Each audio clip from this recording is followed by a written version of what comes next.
Hello guys, so we are in the second step of deploying a hugging face model in the Azure ML. Okay. In this step, we are using local pipeline to see how our pipeline is interacting with data and what is the output and things. Okay. So you have seen that we have used this pipeline. Okay. So we have to give input is in the pipeline and this will give the output. Yeah. So we don't have to configure any much things like model processor and the stuff. Okay. So you have seen that imported pipeline and then configure. Here I use the device parameter because I have a GPU instance. It is running on a virtual machine on a EC2 instance. You can see I have SSH in the the instance. So it is currently having a Tesla for GPU. Okay, you can also do this thing in Google Colab also. They also have the similar GPU Tesla 4 available. Okay, so yeah, this is for your understanding of it. Okay.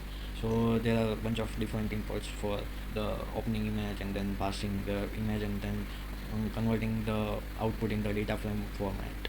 Okay. Then purchase it for currently what type of instance you are having. So this stuff currently we are using, first of all we are checking if our instance is having a GPU or not. So if our instance is having a GPU, then we are using a CUDA device type. Okay, there is a device type available, CPU or CUDA. If you have multiple GPUs, you can specify which GPU you want to run this model on or run this pipeline on. Okay, so then you have to pass some index of that GPU device in this. Okay, rather than using CUDA, or you can just specify like index in after the column. Like if you want to have use the first GPU, then you can simply use 0 because indexing in Python is starting from 0. Then if you want to use second GPU, then you can use 1 over here and like similar like that. But if you choose CUDA, then it will automatically select any one GPU. Okay, because I am having just one GPU, then it will I have just include the CUDA index rather than CPU. Okay. Then we have this test JPL that I showed you before also. Okay, then I have defined the path, then open in pillow format. Okay, pillow image format. Then initiated time for calculating how much time it will take in to generate the mask for the image. Then we are passing this image in the pipeline that we have initiated. So what this line is done, it initiating the pipeline. Like if you choose the CPU, then it will load the model in your system app. And if you choose the GPU device or CUDA 0, 1, 2, any, then it will load the model in the GPU RAM, or you can say VRAM. It will use your VRAM. So basically you have to choose a device that has more VRAM or RAM than the model itself. Okay, so we are currently using a large model. So you can see the large model has what size. So large model has 850, or you can say 851 MB of size. So you can't use a GPU or a system that has RAM lower than 2 GB. Okay, because there are also some other stuff in the system, and your GPU is also taking some much more memory for running the inference rather than loading a model. Okay, so that is also needed. So currently we are using the Tesla 4 that is have 16 GB of VRAM available, so we can't have any problem like if we had loaded 2 or 3 models, or maybe 4 models also, or 4, 5, 6, whatever the models is okay. But we have to just use a single model. We have to just load a single model, so we don't have any problem here. Okay. So this line is loading the model. Then we are already seeing this is for time for recognition how much time it will get to generate the model. So this line, when we passing our image, open image in the segmentation pipeline, then it will get our results. Okay, so results are generally in the list of dictionaries, and then pass it to the pandas data frame. So it will generate a nice looking data frame for us.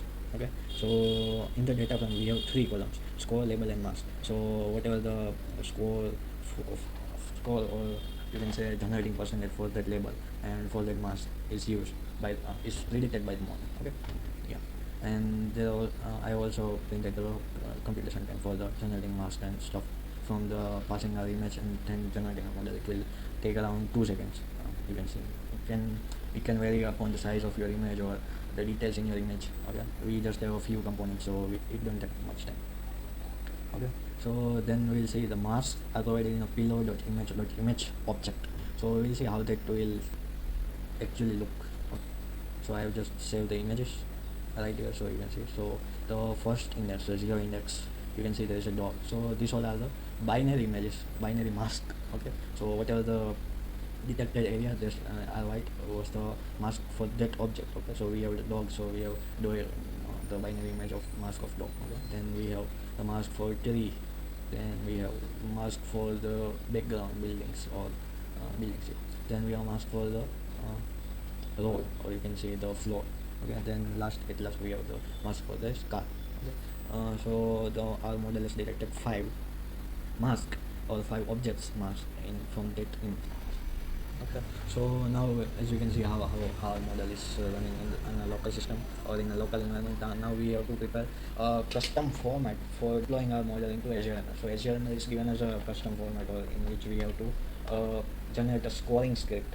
They are calling it scoring script. Okay, we are calling it inferencing script. Whatever is that. So we have to build that in that format, and then we have to upload that model and scripts or the studio, uh, and then we are good to go to the inferencing or testing our application. Okay, so our second step is completed. There is one more thing. We have to create one requirements.txt file. So whatever the things are used here, like transformers, pillow, panda, store, you can include that. The time is not included because time is a base library.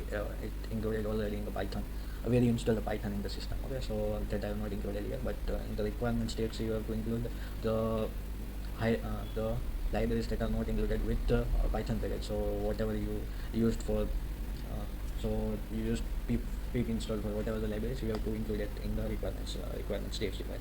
Okay, so by this we have completed the second step. In the third step, we are seeing how we can build out the scripts and the environment config file and the models what we are using for the uploading to our console, or you can say Azure portal because we are using Azure.